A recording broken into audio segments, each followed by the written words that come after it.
थोडा प्रचाराची धावपळ असते। इथून मला पुढच्या ठिकाणी जायचं म्हणून मी खैरे साहेबांची परवानगी घेतली आणि त्यांच्या आधी बोलत आहे। नाहीतरी ते ज्येष्ठच आहेत, ते नंतर बोलले तरी चालतील। माझ्या नंतर ही सभा सुरू राहणार आहे। जरा फटाके थोडे आता बंद करा। 4 जून साठी ठेवा थोडे। 4 जूनला खूप लागणार आपल्याला।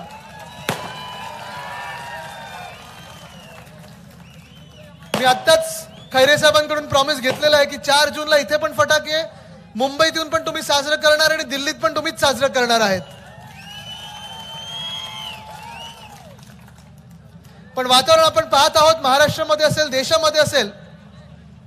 छत्रपती संभाजीनगर मध्ये येताच पहिल्या सभेला जात असताना गाडीत फोनवर बोलत होतो, अनेक लोकांशी बोलत होतो।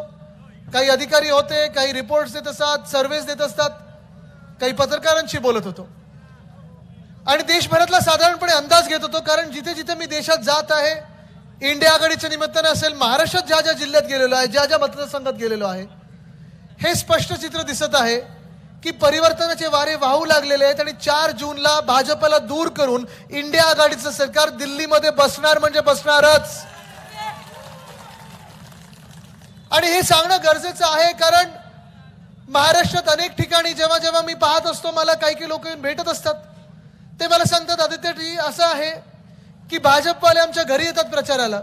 भाजपचे जे मित्र पक्ष आहेत, मग त्याच्यात त्या मित्र पक्षांमध्ये मिंदे गट आहे, फुटलेली राष्ट्रवादी काँग्रेस आहे, ईडी आयटी सीबीआय आहे, हे सगळे जे त्यांचे मित्र पक्ष आहेत आमच्या घरोघरी येऊन प्रचार करतात आणि आम्हाला सांगतात, तुम्ही शिवसेनेला का मत देताय, तुम्ही काँग्रेसला का मत देताय, तुम्ही राष्ट्रवादीला का मत देताय। 400 तर आम्ही पार करणारच आहोत।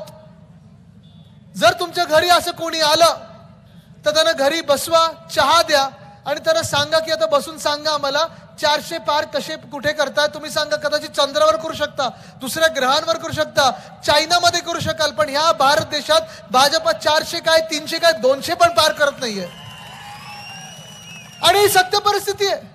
तुम्हाला एवढं सांगते कारण भाजप कुठे ना कुठेतरी सायकोलॉजिकल इम्पॅक्ट सुरू करतं। अरे 400 पार मग तुमचं मत फुकट जाईल, त्यांना तुम्ही सांगा 400 नाही 300 नाही 200 कसे जाते तुम्ही मला सांगा। आज आपण पाहिलं तर दक्षिण भारतात ना कर्नाटकामध्ये भाजप जिंकत आहे, ना तेलंगणामध्ये भाजप जिंकत आहे, ना तामिळनाडूमध्ये जिंकत आहे, ना आंध्रमध्ये जिंकत आहे, ना केरळमध्ये जिंकत आहे। मग 400 पार येणार तरी कुठून? काय झालं रे मागे? ठीक आहे, बसा बसा, बसून घ्या, गडबड नका करू। तसंच मध्य भारतात जर पाहिलं, उत्तर भारतात पाहिलं, ईशान्य भारतात पाहिलं तर बिहारमध्ये माझ्या याच वयाचे तेजस्वी यादव आज लढत आहेत, लढाई करत आहेत आणि ते देखील तिथे कमीत कमी 15 ते 20 जागा जिंकून येणार आहे। जिथे 1 जागा होती तिथे 20 जागा आणणार आहेत। भाजप तिथे देखील कमी होत आहे। काश्मीरमध्ये बघा परिस्थिती काय, 370 कलम 5 वर्षापूर्वी काढलं। होय, आपण पण तो दिवस साजरा केला, आपण पण स्वागत केलं। आपल्याला पण हवं होतं की 370 कलम काढलं गेलं पाहिजे, पण ज्या काश्मीरमधून 370 कलम काढलं गेलं, आपल्याला भाजपने वचन दिलं होतं, वादा केला होता की काश्मीरमधून आतंकवाद आता संपेल, काश्मीरी पंडितांना पुन्हा एकदा घर मिळेल, तिथे सुख शांती समृद्धी येईल। आज परिस्थिती अशी झालेली आहे की काल की परवाकडेच इंडियन एअरफोर्सच्या ताफ्यावर हमला झालाय, अतिरेकी हमला झालाय।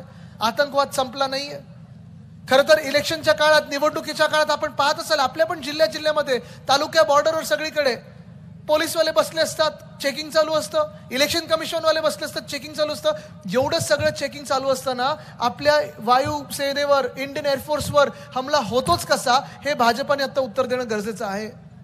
पण परिस्थिती अशी आहे, काश्मीरी पंडित घरी जाऊ शकले नाहीयेत। हीच परिस्थिती आपण पाहतोय की त्याच काश्मीरमध्ये आज भाजपा निवडणूक लढवायला तयार नाहीये, कारण त्यांना माहिती आहे जर तिथे निवडणूक लढले तर सुपडा साफ होईल आणि म्हणून भाजप तिथे निवडणूकच लढत नाहीये। लडाखमध्ये पण बघा ना, लडाखमध्ये तर परिस्थिती अशी आहे, 30 ते 40 हजार लडाखी रस्त्यावर आलेत। सांगतात तुम्ही जेव्हा 370 कलम काढलं त्या मिनिटाला तुम्ही आम्हाला सांगितलं होतं की तुम्ही आम्हाला वेगळं राज्य निर्माण करून द्याल, केंद्रशासित केलेलं आहे, आमचा मुख्यमंत्री निवडायची संधी आमच्याकडून हिरावून घेतली आहे, ती संधी आम्हाला कधी परत देणार? सोनम वांगचुक नावाची तिथे व्यक्ती उपोषण करत बसले, पण भाजपवाले तिथे जायला तयार नाही, ते भाजपवाले गेले नाहीत। आज परिस्थिती ही आहे, 5 वर्षापूर्वी 2019ला जी व्यक्ती भाजपचे खासदार म्हणून निवडून आले होते लडाखमधून, आज तिथे ते बोलतात मी निवडणूक लढणार नाही, मी लोकांची माफी मागतो, एक ही भूल कमल का फूल। बिहार मधली परिस्थिती जी मी सांगत होतो ते मी स्वतःहून पाहिलेलं आहे। बिहारमध्ये जेव्हा गेलो होतो, तेजस्वी यादव यांची क्रेज तर आहेच, पण तिथे देखील उद्धव साहेबांबद्दल एक वेगळी क्रेज आहे. ते लोक बोलतात कोविड का समय जब था तब हमें हमारे मजदूरों को आपने हिफाजत की है, महाराष्ट्र में आपने प्यार दिया है. तिथे भाजपचं सरकार होतं, जेडीयूचं सरकार होतं, त्यांनी सांगितलं होतं आम्हाला तुमचे मजदूर नको आहेत, बिहारी मजदूर नको आहेत. तेव्हा उद्धव साहेबांनी सांगितलं होतं तुम्ही यूपीचे असाल, झारखंडचे असाल, छत्तीसगडचे असाल, बिहारचे असाल, तुम्ही पण आमचेच आहात. याच देशाच्या नागरिकात जाऊ नका चालत, आम्ही तुमची काळजी घेऊ. कारण आम्ही इथे ज्या इंडस्ट्रीज आहेत, इथे जसे मराठी माणसं आहेत आपली, अनेक वेगळ्या वेगळ्या राज्यातून इथे आपल्या करायला नोकरी करायला येतात, रोजगार घ्यायला येतात, ती माणसं देखील त्यांची पण काळजी आपण कोविड काळात घेतली होती. पण आज आपण पाहतोय देशातलं चित्र जसं मी सांगितलं, लडाखमध्ये भाजपवाले निवडणूक लढायला तयार नाहीयेत, तिथे जम्मू काश्मीरमध्ये निवडणूक लढवायला तयार नाहीयेत, साऊथ से साफ आणि नॉर्थ में हाफ तीच परिस्थिती आहे. आज आपण पहा ज्या दिल्लीनी 7च्या 7 जागा भाजपला दिल्या होत्या 2019ला, यंदाच्या निवडणुकीत तुम्ही लिहून घ्या, प्रत्येक जागा दिल्ली मधली असेल, पंजाब मधली असेल. अरविंद केजरीवाल साहेबांना 8 टाकल्यानंतर दिल्लीवाल्यांनी ठरवलंय अब की बार आपकी सरकार. दिल्लीमध्ये देखील इंडिया आघाडी आणि महाविकास आघाडीचं सरकार येत आहे. तिथून पण 7चे 7 उमेदवार जिंकणार आपले. आणि हे सगळं होत असताना तुम्ही मला सांगा, आपण महाराष्ट्र म्हणून मागे राहू शकतो का परिवर्तनाच्या वाऱ्यात? आपल्याला पुढे राहायलाच लागेल. आणि प्रत्येक रिपोर्ट हा आहे, कुठच्याही सर्वे एजन्सीचा घ्या, पोलीस रिपोर्ट घ्या, सगळे रिपोर्ट घ्या, प्रत्येक रिपोर्टमध्ये सांगतात की महाराष्ट्रात 48 जागांमधून जास्तीत जास्त जागा आपल्या महाविकास आघाडीच्याच येणार. एक सुद्धा गद्दार गँगची येणार नाही, एक सुद्धा बाप चोरांची येणार नाही, एक सुद्धा पक्ष चोरांची येणार नाही. कारण महाराष्ट्र जे 2-2.5 वर्ष राजकारण पाहत चाललेलं आहे, जे देवेंद्र फडणवीस साहेबांनी राजकारण घाणेरडं करून ठेवलं आपल्या राज्यातलं, ते आपल्या कुठच्याही नागरिकाला पटलेलं नाही, महाराष्ट्रातल्या मनाला पटलेलं नाहीये. आपला काळ आठवा, 2022 पर्यंत म्हणजे 19 ते 22 महाविकास आघाडीचं जेव्हा सरकार होतं, प्रत्येक क्षेत्रात जी आपली कामगिरी आहे जर आपण पाहिलं असेल, प्रत्येक शेतकऱ्याला जे आपण वचन दिलं होतं ते आपण पूर्ण केलं, प्रत्येक तरुणानं जे वचन दिलं होतं ते पूर्ण केलं, प्रत्येक महिलेचं संरक्षण केलं आपण, आणि गरीब जनतेला देखील आपण सांगितलं की हे राज्य तुमचं आहे, आम्ही तुमची काळजी घेऊ. पण आज निर्मला सीतारामन ताई जेव्हा 10 वर्षानंतर सांगतात, अर्थसंकल्प सादर करत असताना भाजपच्या ज्या अर्थमंत्री आहेत निर्मला सीतारामन ताई, त्यांनी सांगितलं की आम्हाला 4 जातींचा शोध लागलेला आहे. 4 जाती म्हणजे शेतकरी, महिला, युवा आणि गरीब, या 4 जातींचा आम्हाला शोध लागलेला आहे आणि ह्या 4 जातींची आम्ही आता सेवा करू. विचार करा, 10 वर्ष भाजपचं केंद्रात बहुमताचं सरकार होतं, 10 वर्ष त्यांनी सत्ता गाजवली, 10 वर्ष जे काही करायचे कायदे तसे बदलले, पण 10 वर्षांनंतर शोध लागला की आपल्या देशात शेतकरी नावाचा एक वर्ग आहे, महिला नावाचा एक वर्ग आहे, युवा नावाचा एक वर्ग आहे आणि गरीब नावाचा एक वर्ग आहे. ह्या ना सांगितलं ह्या 4 जाती आहेत. आज चला आढावा घेऊया, प्रत्येक वर्गाचा आढावा घेऊया, प्रत्येक जातीचा आढावा घेऊया. इथे शेतकरी बांधव किती आलेत जरा हात वरती करून दाखवा. तुम्ही सगळे शेतकरी आहात ना? पक्के शेतकरी आहात ना? भाजपच्या ते लाभार्थी ऍड मधले शेतकरी नाहीत ना कोण खोटे? पापाने वॉर रुकवादी वाले शेतकरी नाहीत ना, म्हणजे तसले ऍक्टर नाही ना, खरे शेतकरी आहात. आता तुम्ही मला सांगा, जेव्हा उद्धव साहेबांचं सरकार होतं, महाविकास आघाडीचं सरकार होतं, आपलं सरकार होतं, तेव्हा आपण त्या सरकारच्या काळी जेव्हा जेव्हा शेतकऱ्यांवर आपत्ती आली, कधी गारपीट असेल, कधी अवकाळी पाऊस असेल, आपण मदत पोहोचवली होती की नव्हती पोहोचवली? पोहोचली ना उद्धव साहेबांची मदत तुम्हाला. उद्धव साहेबांनी जे वचन दिलं होतं सरकार बनण्याच्या आधी, की 2019च्या निवडणुकीत वचन दिलं होतं की 2 लाखापर्यंत ज्यांची कर्ज, ती कर्जमुक्ती आपण करू, ती कर्जमुक्ती सरकार आल्या केली होती की नव्हती केली? केली होती ना. आज प्रत्येक जिल्ह्यात मी जातो तिथे मला शेतकरी सांगत असतात, शेतकरी बांधव सगळे सांगतात की आमचा खरा कुटुंब प्रमुख म्हणजे उद्धव बाळासाहेब ठाकरे, हे एकमेव नाव आहे. पण आज या मिंदे सरकारमध्ये, या भाजप प्रणित खोके सरकारमध्ये 2-2.5 वर्षात आपले हाल पहा कसे होत चाललेत.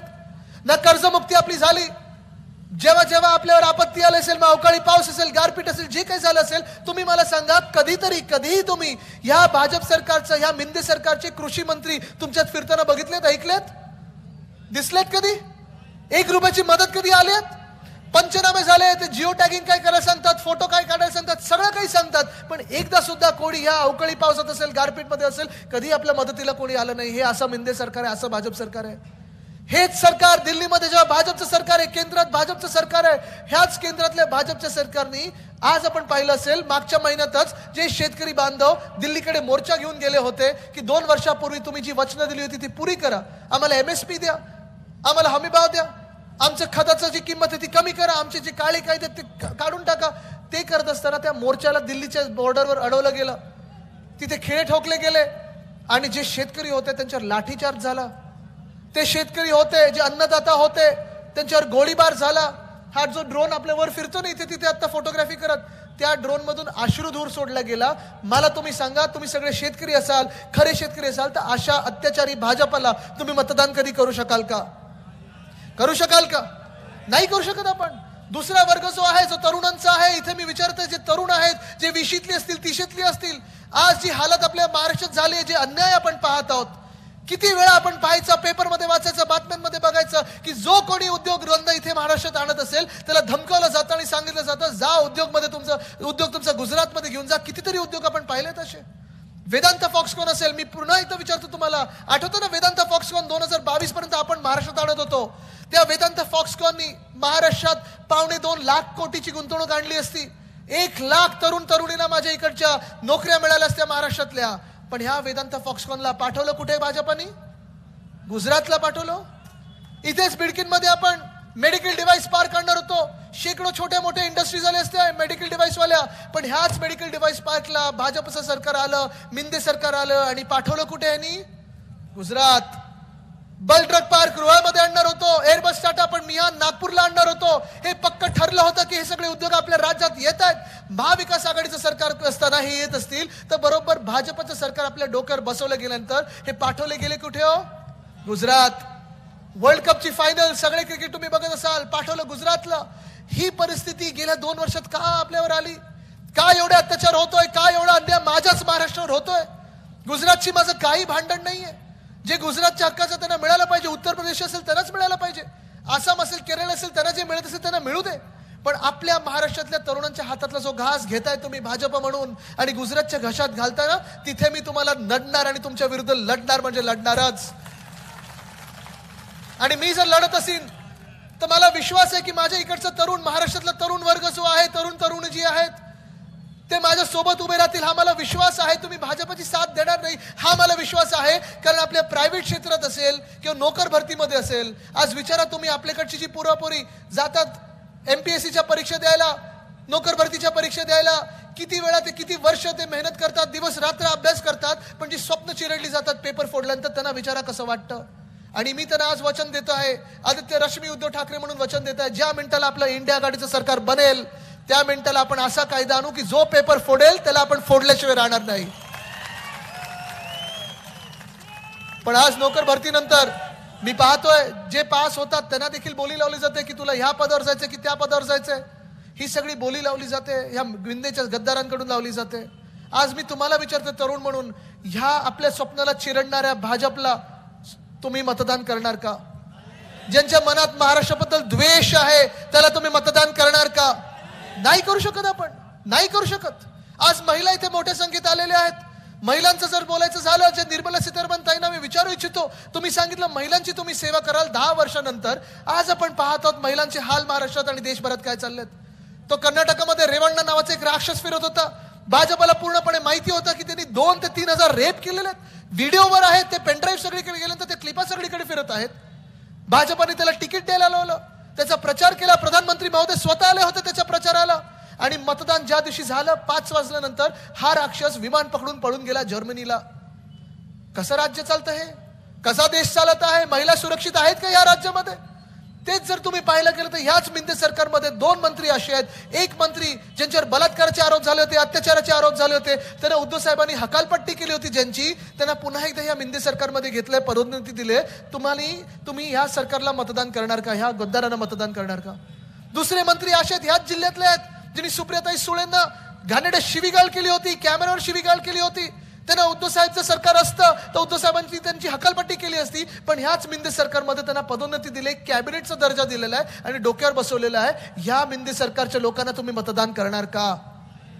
हेच काय, बिल्किस बानो नावाची एक बाई होती, तुम्हाला आठवत असेल, त्या महिलेवर जेव्हा अत्याचार झाला, बलात्कार झाला, तिचा बलात्कार होत असताना काही वर्षापूर्वी तिच्या 3 वर्षाच्या मुलीला डोळ्यासमोर तिच्या चिरून मारून टाकलं गेलं.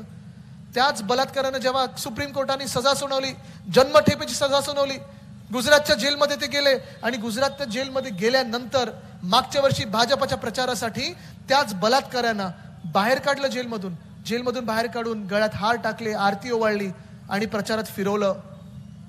तुम्ही मला सांगा, अशा भाजपला तुम्ही मतदान करणार आहात? बलात्कारांच्या भाजपला तुम्ही मतदान करणार आहात. आज आपण पाहतोय वंदने हिंदू सम्राट बाळासाहेब ठाकरेंची संस्कृती काय, शिकवण काय. त्यांनी हेच सांगितलंय की महिलांचा आदर झालाच पाहिजे, महिलांचं संरक्षण झालंच पाहिजे. बिल्किस बानोची जातपात धर्म कुठचाही असो आणि त्या बलात्कारांचा जातपात धर्म कुठचाही असो, जातपात धर्म न बघता जो बलात्कारी आहे त्याला भरचौकात फाशी झालीच पाहिजे. ही आपल्या वंदने हिंदू सम्राट बाळासाहेब ठाकरे शिकवण दिलेली आहे. पण परिस्थिती बिकट होत चाललेली आहे. जे गुंड आहेत, जे चिंदी चोर आहेत, ते जातात मंत्रालयामध्ये, रील काढतायत, फोटो काढतायत, सेल्फी घेतायत आणि हेच मिंदे सरकार हातावर हात घेऊन बसलेलं आहे आणि आता विचारते आम्ही काय करायचं. आज आपण पाहतोय चौथा वर्ग जो आहे, महत्वाचा वर्ग जो आहे तो म्हणजे आपण सगळे गरीब. ऐका ऐका, जे गरीब आहेत, काय काय बरोबर त्याला हकलपट्टी केली होती.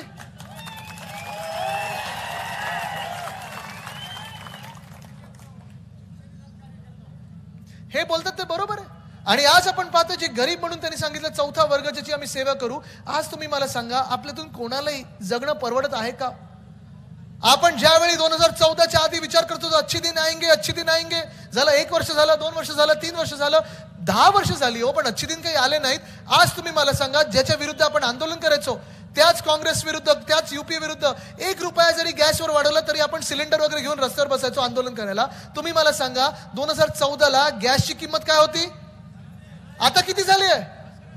आले दिसलेत कधी भाजपवाले बोलायला अब बहुत हुई महंगाई की मार, अब की बार मोदी सरकार नाही बोलत. आता ते चुप बसतात. ते तुम्ही त्यांना महागाई बद्दल विचारलं तर ते पाकिस्तान बद्दल बोलतात. पाकिस्तान बद्दल पण यांना बोलण्याचा अधिकार नाही. पाकिस्तानचे 2 तुकडे इंदिराजींनी त्यावेळी करून दाखवले होते. हिम्मत असेल तर चायनावर बोलून दाखवा.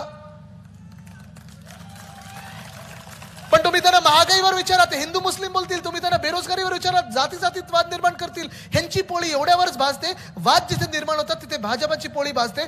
यावेळी आपल्याला जे मुद्दे आहेत त्यांना सांगायचं मुद्द्यावर बोला. मला धर्मात वाद निर्माण करून मला नोकरी मिळणार नाहीये, जातीत वाद निर्माण करून मला नोकरी मिळणार नाहीये, जिल्ह्यामध्ये वाद निर्माण करून महागाई कमी होणार नाहीये. आज जेव्हा भाजपवाले तुमच्या दारी येतील त्यांना विचारा 2 कोटी नोकऱ्या तुम्ही प्रत्येक वर्षी 2014 पासून देणार होत्यात. या 10 वर्षामध्ये तरी 2 कोटी नोकऱ्या दिल्यात का तुम्ही? 2 कोटी सोडा, तुम्ही 2 लाख नोकऱ्या तरी दिल्यात का? 2014ला जे येऊन सांगत होते की काळा धन पैसा, काळा पैसा वापस येईल आणि मग आम्ही तुमच्या प्रत्येकाच्या खात्यात 15 लाख टाकू. आलेत कोणाच्या खात्यात 15 लाख? आलेत कोणाच्या खात्यात 15 लाख? नाही आलेत. पण भाजपाची यशोगाथा हीच आहे की इथे प्रत्येक व्यक्तीला वाटत असेल माझ्या खात्यात जरी आले नाही तर इथे कोणतरी बसला आहे या टेरेसवर आहे किंवा समोर आहे ज्याच्या खात्यात 15 लाख आलेत, कोणाचं तरी भलं झालंय.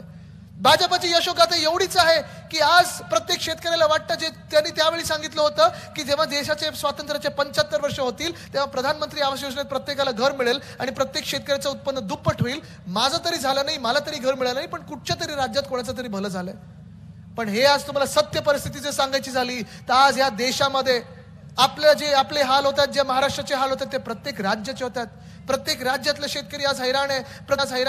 प्रत्येक राज्यात आज असुरक्षित आहेत. प्रत्येक राज्यातला आज तरुण बेरोजगार आहे आणि प्रत्येक राज्यात महागाई वाढत चालली आहे. आणि म्हणून भाजपाचा प्रचार 10 वर्षात आम्ही काय केलं त्याच्यावर नाही तर आज भाजपाचा प्रचार मटन, मांस, मच्छीवर होतोय. पण तुम्ही मला सांगा तुम्ही काय खायचं, काय घालायचं, कसं वागायचं, कोणावर पाहतोय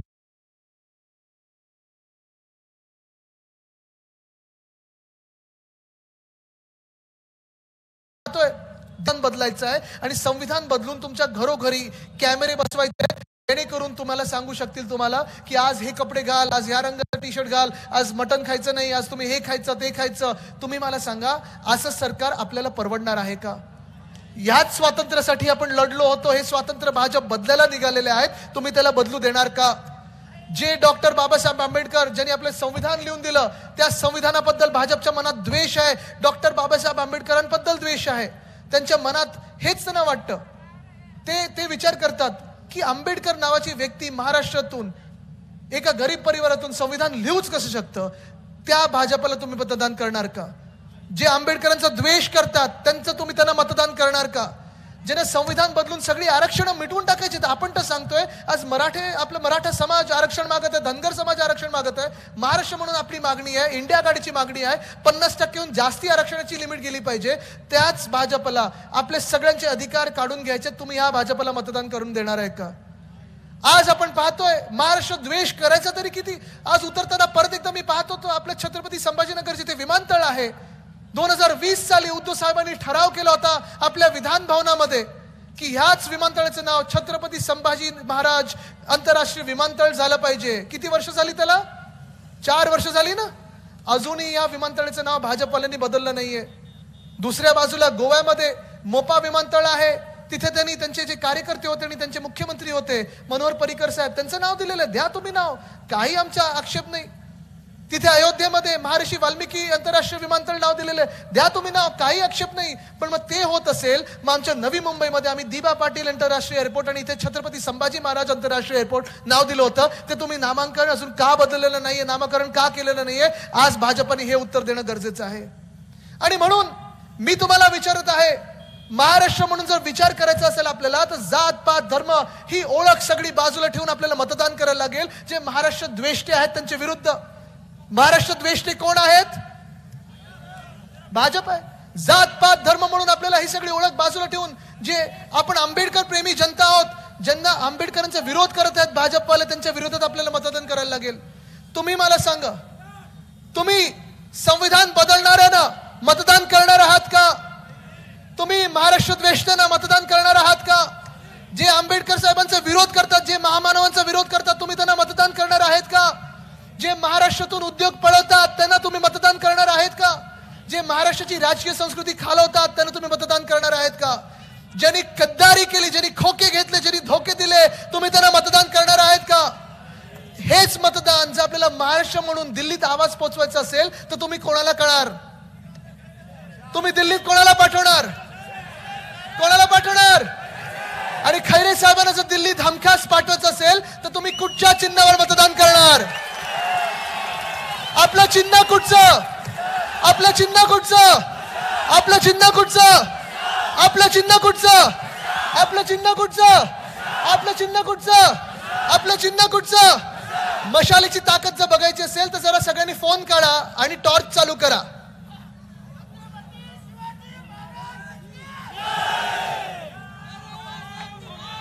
सगळ्यांनी वरती करा ते टॉर्च.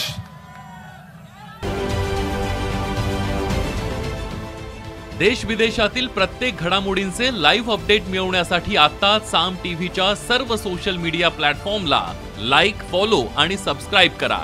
तसंच सर्व नोटिफिकेशनसाठी बेल आयकॉन प्रेस करायला विसरू नका.